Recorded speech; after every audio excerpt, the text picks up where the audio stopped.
todos y bienvenidos a otro podcast de Crianza Feliz y Segura con las psicólogas Diana Castro y Mónica Berrocal. Hoy vamos a hablar de las banderas rojas, las banderas verdes y cuando hay banderas rojas y verdes que generan mucha confusión. Cuando uno está cruzando la calle, por ejemplo, o manejando cuando hay un semáforo y el semáforo es verde, es muy fácil, uno entiende, puede avanzar. Cuando el semáforo es rojo, uno sabe que tiene que detenerse porque puede haber un peligro tocarlo cruzando la calle. Pero si el semáforo está rojo, verde, se vuelve muy confuso. Y eso es lo que pasa en la mayoría de las interacciones donde hay algún tipo de abuso o de inseguridad. Entonces, vamos a hablar un poco hoy de banderas, cómo identificarlas y por qué este tema es tan importante para tanto nuestra seguridad como la seguridad de los niños alrededor de nosotros. Quería empezar por preguntarles a Adela y Mónica si nos pueden explicar un poco a qué nos referimos cuando estamos hablando de una bandera roja. Ok, una bandera roja es una analogía que se ha desarrollado para describir conductas que pueden tener otras o que tienen otras personas que nos alertan sobre cuando puede haber posibilidad de una situación de peligro. Entonces, una bandera roja, por ejemplo, puede ser una conducta en donde podemos intuir o sospechar que esta persona nos quiere manipular, que esta persona hace un mal manejo de sus emociones y por lo tanto cuando interactuamos con esa persona puede ser como inadecuada con nosotros, puede referirse también como a hábitos o estilo de vida de la persona en términos de, ¿verdad? De cómo maneja su vida, cómo maneja sus relaciones que nos pueden alertar sobre cómo eso podría eventualmente causar un conflicto si interactuamos con esa persona, nos relacionamos de manera más cercana. ¿Verdad? Entre otras cosas, se refiere como a estas alertas que nos dicen, estos me da la impresión que puede ser como una pequeña chispa o una pequeña indicación de que esta persona puede tender a interactuar con los demás de manera inadecuada, insegura o que puede terminar estableciendo relaciones complicadas con los demás, etcétera, que nos puede poner en peligro, ¿verdad? O que puede causarnos dificultades. Todas las personas vamos a tener conductas que son inadecuadas en algún momento, todas las personas podemos tomar malas decisiones, podemos cometer errores. Entonces, en realidad, no es que cualquier cosa mala que una persona haga ya automáticamente es una alerta de que esa persona es una persona peligrosa, ¿verdad? Es normal que todas las personas digamos, ay, esa persona me parece que es esto como medio raro, o no, ¿verdad? Todos cometemos errores. Sin embargo, las banderas rojas se refieren como a estas cosas que nos pueden dar pistas sobre patrones sostenidos, ¿verdad? De conductas que pueden ser peligrosas, ¿verdad? Que una persona, por ejemplo, haya renunciado en un año 3 veces de trabajo, digamos, no significa que es una persona súper irresponsable. Puede haber sido un mal año, con mucha suerte, lo que sea. Pero, por ejemplo, una persona que repetidamente escuchamos que tiene problemas con la gente que tiene alrededor, ¿verdad? O personas que, por ejemplo, tienden a hacer cosas en donde aparentan una cosa y después hacen otra, ¿verdad? Cosas en donde uno dice, bueno, ya parece ser que esos son como patrones de personalidad, de manera de relacionarse con el mundo. Esas sí son alertas más grandes, ¿verdad? No se refiere a cualquier cosa que haga mal una persona, pero sí se refiere a cosas que puedan hacernos sospechar de que hay una tendencia a interactuar de cierta manera, ¿verdad? Parte de esa persona. Así como las banderas verdes, digamos, son más bien como estas señales de que son personas que tienen buenas relaciones tienden a tener buenas relaciones con los demás, que son personas con las que los demás tienden a sentirse seguros, etcétera, ¿verdad? Dentro de las situaciones de abuso y usando esta analogía, ¿verdad? Que se hace entre el rojo, el amarillo y el verde, o la mezcla de los tres, ¿verdad? Se utiliza, digamos, pensando en el semáforo. En el semáforo, en el rojo uno se detiene, en el amarillo uno toma precauciones, ¿verdad? Y debería de irse deteniendo en sana teoría, ¿verdad? Algunos aceleran, pero en realidad es un llamado a irse deteniendo, ¿verdad? Y el verde es que uno puede como avanzar. Entonces, en situaciones de abuso se utiliza en varias formas. Se utiliza para enseñar a los niños, por ejemplo, que los comportamientos que están en rojo implican, ¿verdad? Como dijo Mónica, riesgo o peligro. Y cuando hay un comportamiento rojo de otra persona, entonces yo posiblemente, ¿verdad? Estoy detectando una situación de riesgo, puedo ir a pedir ayuda, ¿verdad? Porque siempre eso es lo que promovemos, que pidan ayuda, ¿verdad? Que puedan nombrar y contar lo que está sucediendo. En amarillo, ¿verdad? Son situaciones que me generan esta alerta, esta confusión, no son totalmente esto que me han enseñado que es riesgoso, ¿verdad? Pero no me siento seguro. Y esto, digamos, va generando un cierto nivel de alerta. Entonces es como una precaución. Entonces son conductas que hacen otras personas que implican ya que yo debería tener una precaución y siempre, por supuesto, pedir ayuda. Y el verde son conductas que hacen otras personas que son seguras, con las cuales yo me siento cómodo y que son conductas en las que podemos seguir interactuando, digamos, de manera cotidiana y normal. Entonces, esto, digamos, pensando en los niños o pensando incluso en personas adolescentes, pensando en personas adultas que tienen el atrapamiento de una persona que abusa, ¿verdad? Todo esto que hemos conversado, ¿verdad? Cómo atrapan a las familias para poder generar esta relación de confianza y poder llegar a los niños. Entonces serían estos comportamientos que hacen estos otros adultos que podrían ser para esta familia, ¿verdad? Como una alerta de aquí estamos en riesgo, aquí estamos en peligro, está traspasando límites, ¿verdad? Nos está manipulando, nos está, digamos, confundiendo en nuestros valores, en nuestras creencias, se está metiendo demasiado en nuestras vidas. O sea, hay varias maneras, ¿verdad? De poderlo como observar. Y las amarillas, por supuesto, son aquellas que ya nos tienen que empezar a alertar de que esta persona, ¿verdad? Está manipulando de alguna manera mi vida o la familia para poder, ¿verdad? Tener un espacio prácticamente en la dinámica y poder de esa manera acercarse a los niños. Y las verdes sería, por supuesto, aquellas que no implicarían un riesgo. No todo es el color exacto. A veces hay mezclas. De hecho, lo usual es que haya mezclas. Y eso hace que esto sea todo un reto, ¿verdad? Poder distinguir cuando tenemos señales mixtas dentro de una misma dinámica, digamos, en una familia o de una persona adulta hacia un niño. Sí, algo interesante y que nos comentan mucho es justamente esas señales mixtas. Y muchas veces pasa eso, porque sabemos que muchas de las situaciones de abuso pasan justamente con personas conocidas por los niños, por sus familias, personas cercanas. Entonces hay mucha mezcla de, digamos que bandera roja, bandera verde. Alguien que tal vez es muy buena gente en algunas formas, pero en otras cosas puede ser o agresivo o agresiva, o siempre cruzando un poquito el límite, o queriendo guardar secretos. Y algo muy interesante que vi actualmente es que hablaban que si algo es rojo, verde, rojo, verde, rojo, verde, en realidad es rojo. Pero muchas veces las personas preguntan por qué nos cuesta tanto identificar, y eso es algo que muchas personas dicen. Cuando pasó ya una situación o de abuso, de violencia, normalmente van y ven hacia atrás y dicen, uy, sí, yo sí identifiqué que habían esas banderas, ¿por qué las ignoré?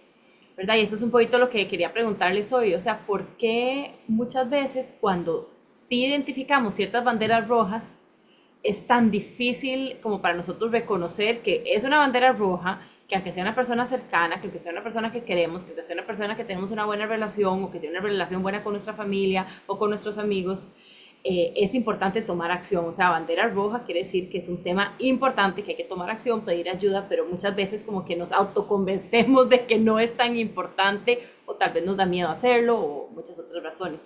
Y quería ver si nos puedan explicar un poquito, porque esta es una consulta que sí tienen muchas personas, ¿verdad? ¿Por qué ignoramos estas banderas y cómo podemos empezar a entrenarnos para no ignorarlas? Tenés razón con que muchas veces se presentan mezcladas, ¿verdad? Y esto es algo que también hemos tocado en otros episodios, lo que voy a decir, y es que cuando una persona tiene una tendencia a abusar, a maltratar, a querer hacer daño a otras personas, siempre tiene que buscar puertas de entrada y tiene que buscar la manera de tener acceso. Y el acceso se logra con las banderas verdes. Entonces, si una persona de entrada va a ser una persona que me alerta a mí de que nada es positivo en esta persona y que todo es sospechoso, esa persona no va a tener acceso a mí tan fácilmente y yo probablemente no voy a vincularme con esa persona, ni acercarme, ni abrir la puerta para que se dé la oportunidad de interacción de abuso, ¿verdad? Em, Ellos necesitan tener estas estrategias de hacerse ver como una persona buena, como una persona que tiene buenas intenciones, como alguien que quiere ayudar, que se quiere acercar. Y por eso hacen este despliegue de banderas verdes precisamente para lograr ese acceso. Entonces, tienden a estar mezcladas, exactamente. Si fueran todas rojas, no tendrían el acceso que tienen, ¿verdad? A las vidas de los chicos, de las personas, a las familias, a los grupos de jóvenes, etcétera. Entonces, em, estas banderas verdes son como disfraces, ¿verdad? Que se usan precisamente para lograr generar esa seguridad, esa confianza falsa, ¿verdad? Para luego poder hacer daño. Entonces sí, tienden a estar mezcladas, eso es parte del patrón. Nos resistimos muchas veces a ver las rojas porque las verdes son muy bonitas y nos hacen sentir bien, ¿verdad? Cuando uno escucha personas, por ejemplo, que han sido víctimas de abuso de parte de una persona que estuvo cercana en su vida y todo, por lo general los mensajes son, me hacía sentir bien, me hablaba bien de mí mismo, me acompañaba, estaba ahí presente, en los momentos donde yo estaba vulnerable, atendía mi vulnerabilidad, ¿verdad? Entonces, esas banderas verdes a veces son muy lindas, nos generan una sensación de pertenecer, de sentirnos queridos, de seguridad. Entonces, es difícil ver las rojas precisamente por esa presencia de las banderas verdes. Sin embargo, creo que es importante que em, a la hora de hablar con los niños que tenemos en nuestras vidas, por ejemplo, inclusive de nosotros mismos, aprendamos a que sí, si estamos en un patrón en donde hay banderas verdes y rojas, eso ya es una señal de que deberíamos verlo como una bandera roja por sí, ¿verdad? Nada más, en el sentido de que cuando estamos en un estado de confusión, ¿verdad? Por lo general, eso lo que señala es que esta persona lo que está haciendo es una manipulación, ¿verdad? Donde está haciéndonos sentir que las cosas son buenas cuando en realidad hay una muy mala intención. Entonces, como vos decís, cuando estamos en ese estado de que aquí freno, acelero, acá yo no sé ni qué está pasando, probablemente lo que esté pasando es que estamos interactuando con una persona cuyos patrones de interacción son llevarnos a estados de confusión para poder aprovecharse de nosotros y hacer cosas que son negativas y, ¿verdad? Para nosotros y que pueden ser peligrosas. El identificar banderas, señales de riesgo y poder responder a ellas tiene una parte, digamos, que es, ¿verdad? Como nuestra percepción de si algo es seguro o no, pero eso viene forjado en la mayor parte, ¿verdad? En nuestra historia de vida, en la crianza, digamos, y los patrones que nosotros vivimos con las personas que nos cuidaban. Es que la seguridad, cuando uno es pequeño, es un escudo protector para toda la vida. Entonces, si las personas con las que uno creció y las personas que uno lo cuidaban me hicieron sentir segura, mi vida era predecible, mi estrés era visto, era acompañado, era sostenido, yo aprendo lo que es sentirse cómodo, lo que es sentirse seguro, lo que es sentirse protegido, lo que es estar en un vínculo seguro. Ese aprendizaje desde la vida absolutamente más temprana es algo que queda tan interiorizado que para mí poder percibir e identificar una relación o una situación que es segura va a ser mucho más sencillo. Pero si yo crecí con cuidadores que eran demasiado inestables, demasiado cambiantes, a veces me cuidaban, a veces no me cuidaban, o yo me sentía muy sola, por ejemplo, con mis necesidades, o si yo crecí, digamos, con cuidadores que eran muy fríos o que no eran predecibles o que no conectaban emocionalmente, yo no tengo un patrón estable para poder identificar cuando una situación o una persona es segura o no es segura. Porque en muchas ocasiones, ¿verdad? Cuando me cuidaban me estresaba, cuando me cuidaban más bien me dolía y yo terminaba sufriendo, terminaba con mayor angustia. Entonces empieza a haber una confusión con respecto a lo que es seguro y lo que no. En esos vínculos que se supone que deberían de ser seguros, que imagínense cuando uno va creciendo y en la vida adulta, discriminar es muy difícil. Y además, cuando uno tiene esas experiencias, uno va haciendo adaptaciones. ¿Por qué? Porque son las personas que uno ama, son las personas con las que uno crece, son las personas que uno necesita, son las personas de las que uno depende y son personas que también en muchas ocasiones, además de esas experiencias inadecuadas, me entregaron cuidado, me entregaron amor, estaban conmigo, ¿verdad? Entonces, ya desde ahí hay señales mixtas. Entonces yo crecí adaptándome a las señales mixtas. Y como es una persona que yo amo, posiblemente las banderas rojas las empiezo a minimizar, las empiezo a dejar de lado, incluso las puedo hasta separar de la experiencia y solamente quedarme, ¿verdad? Con aquellas que a mí me garantizan que en ese vínculo yo estoy segura, me siento segura, puedo estar segura que esa persona me amo, yo la amo. Entonces queda como una parte resaltada y la otra parte del riesgo muchas veces queda muy pequeñita, minimizada o incluso la dejamos de lado como una forma de adaptarnos a un entorno de que es así, es en el cual nosotros crecemos. Eso creo que es muy valioso porque muchas veces no entendemos tal vez por qué los chicos no dicen algo antes o no hablan antes ¿verdad? O no quieren salir de la situación, pero esa parte como de adaptarse, creo que es, ¿verdad? Importante porque muchas veces es el ambiente en el que están y probablemente en ese momento o no hay las opciones o no pueden ver las opciones de que hay otra posibilidad. Entonces, si esos mecanismos, y yo había estudiado eso antes también cuando pasaba con los chicos que los vuelven soldados, ¿verdad? Que en el día, o sea, los entrenan para literalmente ir a matar y después cuando vuelven en la tarde juegan como chiquitos porque tienen que de alguna forma sobrevivir esa experiencia. En ese momento no pueden decir, ya no quiero ser soldado, gracias, obviamente no tienen una opción en ese momento. Entonces, ese es un extremo, obviamente, pero pues es lo mismo cuando se crece en un ambiente donde tal vez no hay una opción en ese momento, el mismo chiquito dice, ok, ¿verdad? En este momento estoy aquí, no me puedo ir, ¿qué es lo mejor que puedo hacer? Y ocupan como que balancearlo y adaptarse de alguna forma. ¿Cómo pueden como adultos? Porque muchos papás y mamás, ¿verdad? Llegan a nosotros y nos dicen, yo viví experiencias demasiado difíciles de chiquita, de chiquito, yo quiero que mis hijos no repitan lo mismo que yo viví, ¿verdad? ¿Qué consejo les podemos dar a estas personas? Y yo creo que casi que pues todos hemos pasado por alguna experiencia, unas mucho más extremas que otras. Pero, ¿qué consejo podemos darles a esos adultos que sí, tal vez no tuvieron esa experiencia como de seguridad creciendo, como para tener esas herramientas, pero quieren realmente poder darle esas experiencias y esas herramientas a sus hijos? Esa es una pregunta muy, muy buena porque creo que es una inquietud que tienen muchas personas que vivieron situaciones difíciles, que quieren evitar que sus hijos las vivan también. Creo que es muy importante empezar explicando que no podemos enseñarle a alguien con un discurso, ¿verdad? O con una charla, digamos, como esto, sino es a través de la vivencia, ¿verdad? Un papá que quiere romper un patrón, ¿verdad? No lo va a romper sentándose a hablarle a su hijo nada más, ¿verdad?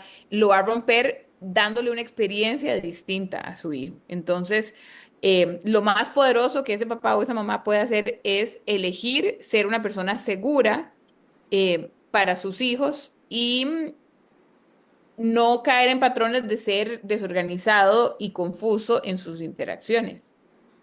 ¿A qué me refiero? A que si no tuve una mamá, un papá que estuvo ahí para mí o que más bien me daba señales mixtas todo el tiempo, que significaba mucho amor y mucho peligro a la vez, ¿verdad? Entonces yo escoger ser una persona que está disponible, que responde a las necesidades de mi hijo, que tiene empatía con sus sentimientos, que repara cuando hay interacciones negativas, porque es inevitable también que hayan interacciones negativas, que eso ahorita lo detallo un poquito más. Pero ofrecer una vivencia distinta es lo más poderoso, más allá de decir, ay, no, lo voy a llevar al psicólogo o voy a hablarle al respecto, ¿verdad? No es tanto lo que yo haga en ese sentido, sino la vivencia que yo voy a ofrecer en el vínculo conmigo, porque ahí es donde realmente el niño va a aprender cuáles son los patrones sanos de interacción, ¿verdad? Al vivirlos. Entonces, tres ingredientes clave estas interacciones adecuadas, ¿verdad? Ser una persona que está disponible, ser una persona ¿verdad? Segura, predecible, que estoy aquí de manera bastante consistente, que respondo de manera bastante consistente a las necesidades de mi hijo, no a los deseos, a las necesidades, que eso ya también lo hemos hablado. No es yo hago todo lo que mi hijo quiera, sino respondo a lo que necesita, que a veces lo que necesita es un límite, ¿verdad? Y me involucro emocionalmente, ¿verdad? Conecto a nivel emocional, trato de entender su experiencia, trato de ayudarle a organizar su experiencia. Y también le enseño mis sentimientos de manera adecuada, ¿verdad? Y le muestro cómo es una relación en donde los dos podemos compartir desde nuestros corazones de manera segura.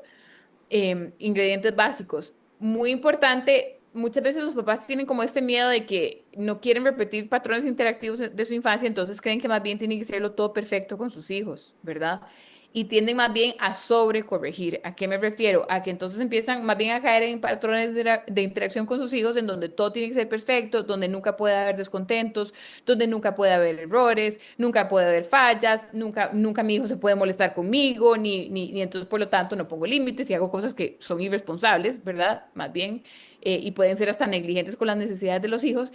Entonces yo creo que es importante entender que romper patrones no es hacer las cosas perfecto, es dar espacio a que a veces nos vamos a equivocar, a que a veces voy a hacer algo hiriente, a que a veces voy a meter las patas, ¿verdad? Pero puedo reparar, puedo interactuar y puedo buscar nuevas maneras de entendernos. Es también entender que sobreproteger al hijo y procurar que nunca tenga ninguna experiencia negativa es también inhabilitarlo a afrontar la vida y a poder interactuar de manera sana con los demás, porque donde yo nunca tengo que afrontar una situación difícil, donde nunca tengo que reparar, donde nunca tengo que manejar la frustración, donde nunca tengo que manejar sentimientos difíciles porque me ahorran de ellos todo el tiempo, eh, entonces no desarrollo también ese músculo necesario, esa resiliencia para poder manejar las dificultades de la vida, las dificultades con otras personas. Entonces también procurar ser todo perfecto es vulnerabilizar a nuestros hijos a también a caer en patrones de interacción muy negativos al no tener la capacidad de poder adaptarse a situaciones difíciles en la vida.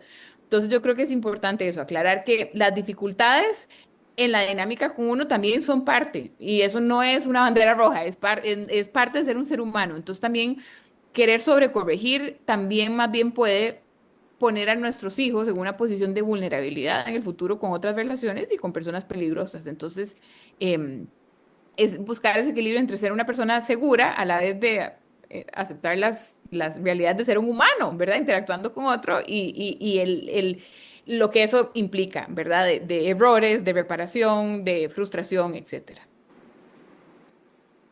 Además de todo esto que menciona Mónica, hay algo que genera mucha confusión en los jóvenes y en los niños, que es estar expuestos a situaciones crónicas. Entonces, por ejemplo, situaciones crónicas donde la parentalidad de alguno de los padres lastima, donde es impredecible, donde hay donde no hay compromiso, por ejemplo.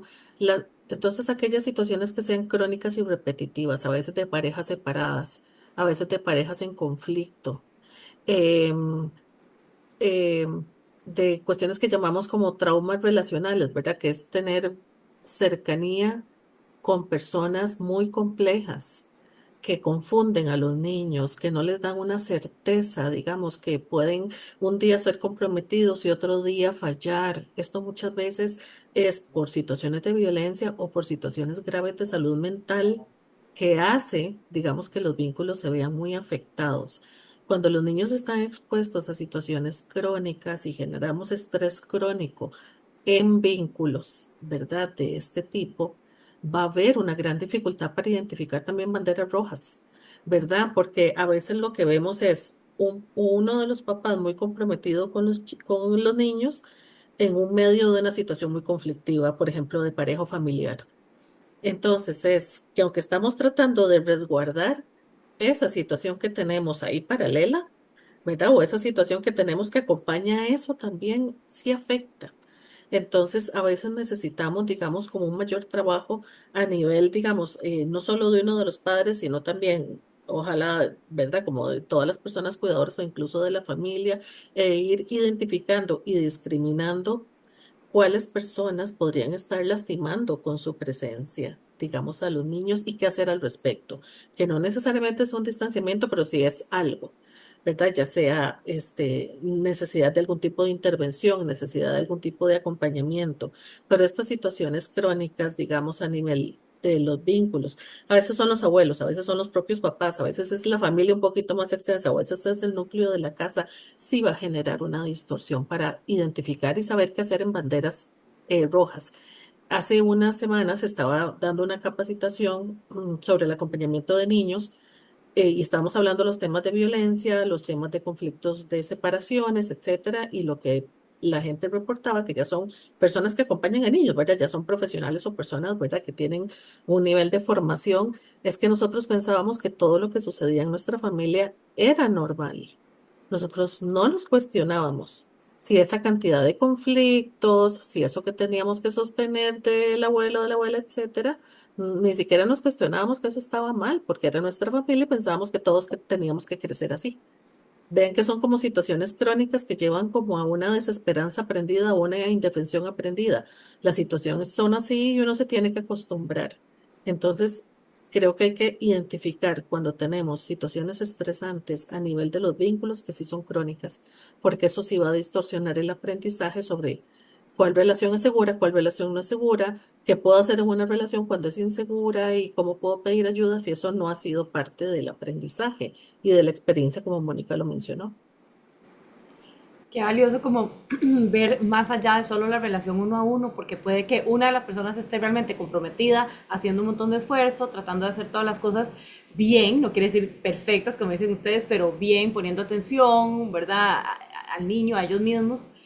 Pero si no ponemos atención como a lo que está pasando a nivel más macro y lo que nos está afectando, o sea, si estamos en un barco que se está moviendo por todo lado, por más de que uno dentro del barco esté tratando de hacer su mejor trabajo para servir una cena deliciosa, obviamente que los platos van a estar volando por todo lado, porque el barco está moviéndose por todo, ¿verdad? De un lado a otro. Entonces, qué valioso lo que mencionan ustedes de entender a veces la situación más macro, porque yo sí veo que muchas veces la persona que está tratando de hacer las cosas bien o con intención o con conciencia, se culpan mucho porque siente que tal vez no está funcionando o está todavía sufriendo el chico o ellos, porque a veces tal vez no vemos lo que está pasando a un nivel alrededor de nosotros que también requiere nuestra atención, que también requiere apoyo y algún tipo de ajuste o modificación o intervención, ¿verdad? Como para estabilizar el barco y poder entonces que la interacción que sí estamos trabajando tenga un efecto positivo.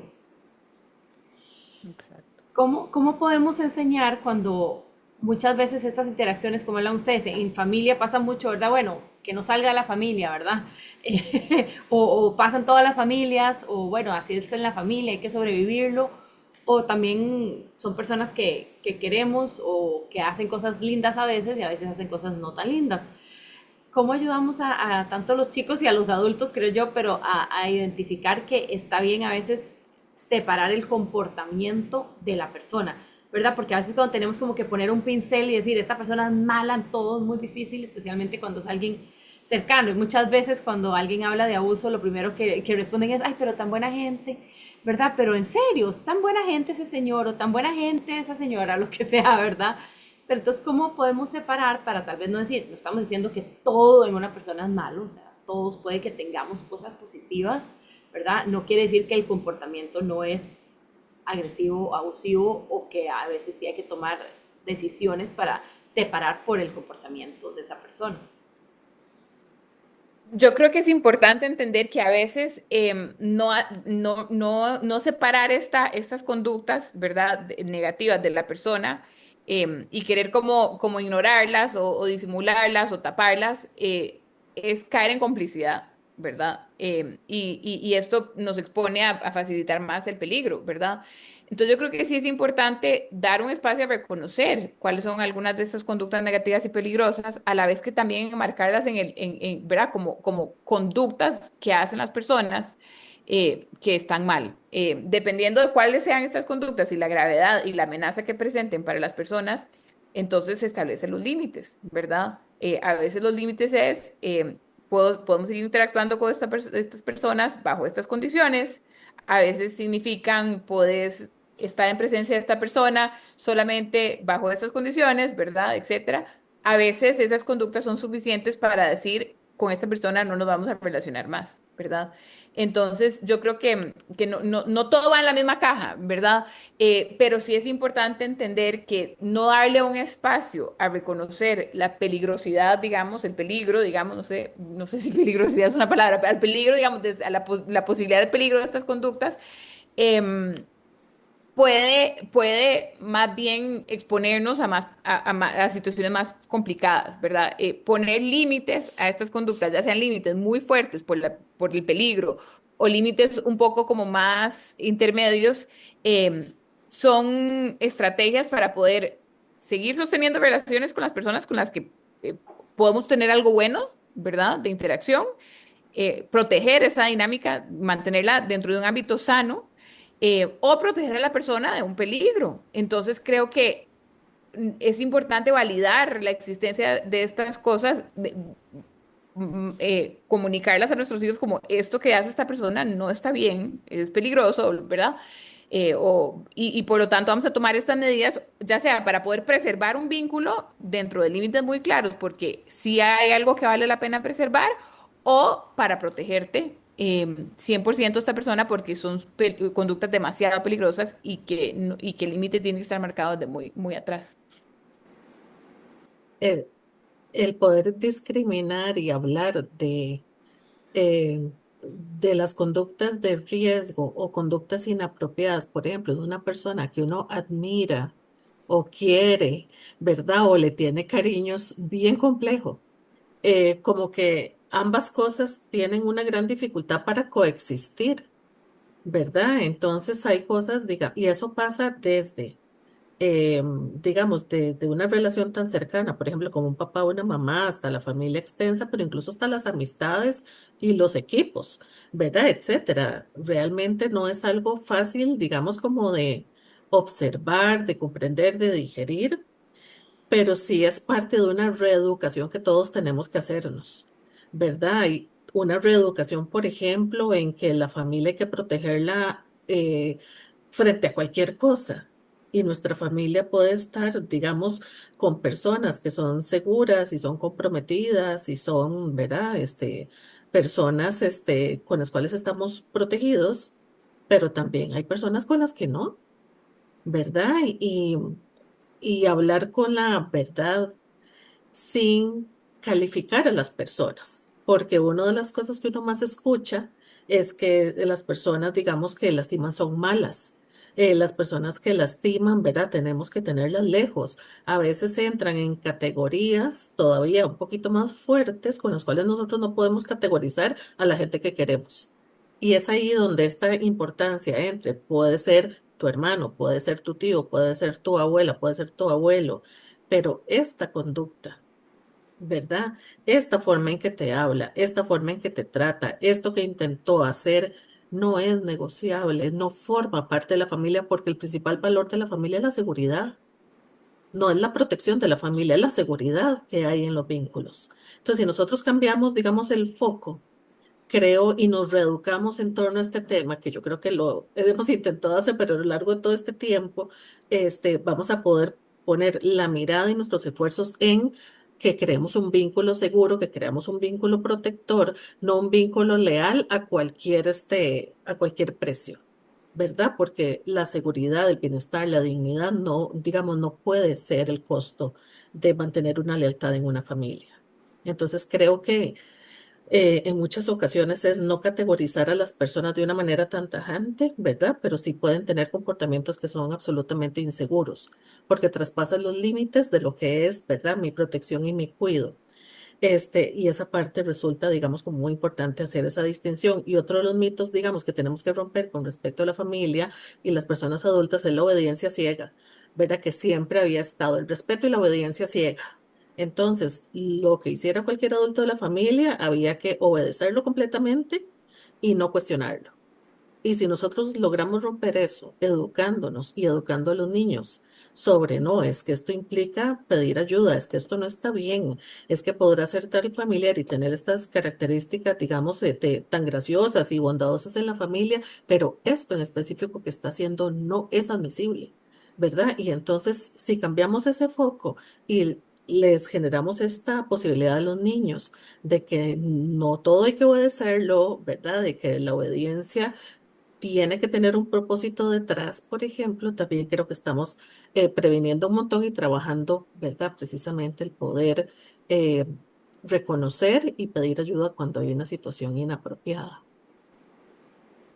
Y qué valioso recordar eso, que la familia en realidad es proteger los vínculos seguros y no mantener la familia en la estructura que uno cree que se tiene que mantener, ignorando, tolerando, aceptando comportamientos que no son seguros, porque en mi opinión al final no estamos ayudando a nadie, ni a las personas que están recibiendo el mal comportamiento, ni a las personas que están haciendo el mal comportamiento, porque si no es un ciclo que continúa, ¿verdad? Para siempre. Entonces yo creo que entender eso y que no se está traicionando a la familia si se está insistiendo en interacciones seguras, en vínculos seguros, en vínculos de protección, en tener estas conversaciones, creo que puede cambiar mucho porque a veces, ¿verdad? Hay un miedo de voy a arruinar todo en la familia, voy a afectar todo en este grupo de amigos si digo algo, si hago algo para establecer un límite sobre ciertos comportamientos.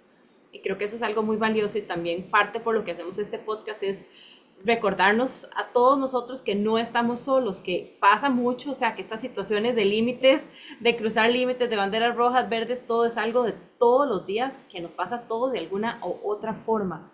Porque muchas veces el tema del abuso es que la gente se siente muy aislada, se siente muy sola y que solo a ellos le está pasando y solo es esa situación y entonces es muy difícil salir de esa situación. Pero creo que si nos recordamos que, y por eso lo estamos conversando aquí, que hay gente que está dispuesta a ayudar, que hay gente que está clara y que nos pasa a todos de alguna forma u otra y que todos podemos buscar ayuda, podemos aprender a poner límites poquito a poco, no hay que ser perfectos, pero que sí hay formas de hacerlo. Creo que es como muy alentador para sentir que juntos podemos establecer un vínculo seguros entre nosotros, con nuestros niños y en la comunidad. Así que realmente gracias, Mónica y Diala, por acompañarnos, por compartir y por permitirnos hablar sobre estos temas que son tan importantes, que a veces son medios difíciles de conversar, pero que realmente valen la pena para tener una vida próspera para todos. Así que muchas gracias y gracias a todos por escucharnos y nos vemos el próximo